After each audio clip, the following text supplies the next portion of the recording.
I'm really not sure how Carnegie Mellon Drama got away with what they are doing, but it's important that it be on record what they have done.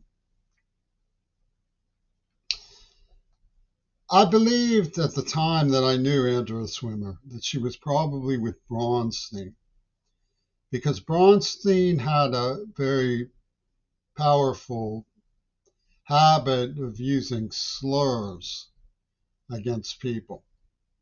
And she seemed to be acting out a role of capturing opportunities for Braunstein to apply his slur to me. She really pushed herself on me. And her gang of men, stripped naked, chased me up a tree because I refused to take off my clothes for them when I was about 13 years old.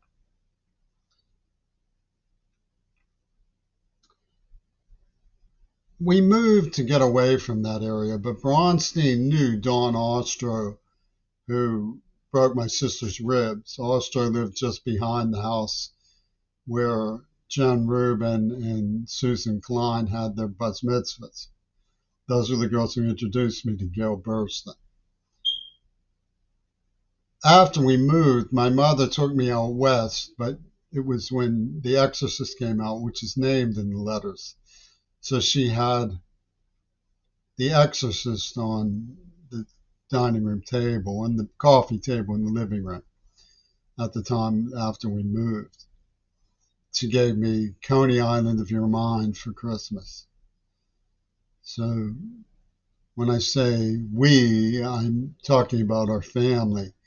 I used to give Andrea Swimmer permission to stay at our house. I had never seen her house, but when I did, I couldn't comprehend why she would ever want to go there. Her father was absolutely filthy. And one night, around the time of the Davis Park incident, when David Coles got into it with Bruce Ivy, and I failed to lighten things up. I did try. I didn't know Coles for very long. He was sleeping with some white woman in my bedroom at my house when my mother wasn't there. He took me to his house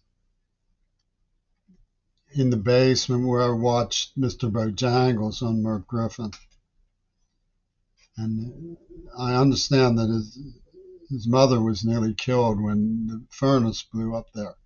He worked at the Gurdjieff bookstore, who sold me the first deck of Dali tarot cards that I gave to Sue and Marshall. And he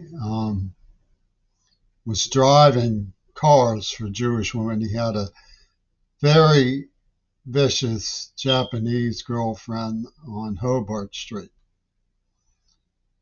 And he was very athletic. And he drove a motorcycle later in life. But he was in a car outside the Squirrel Hill Cafe one night. He asked me if I wanted to go with them. He was talking to some kid, and he said, "We're going to meet somewhere." And when we got there, it turned out to be Andrea Swimmer's house. And when I was appalled that she would just sleep with anybody, because I caught a glimpse of what was going on through the curtains by accident, he said that was her boyfriend. I said, "Oh, really?"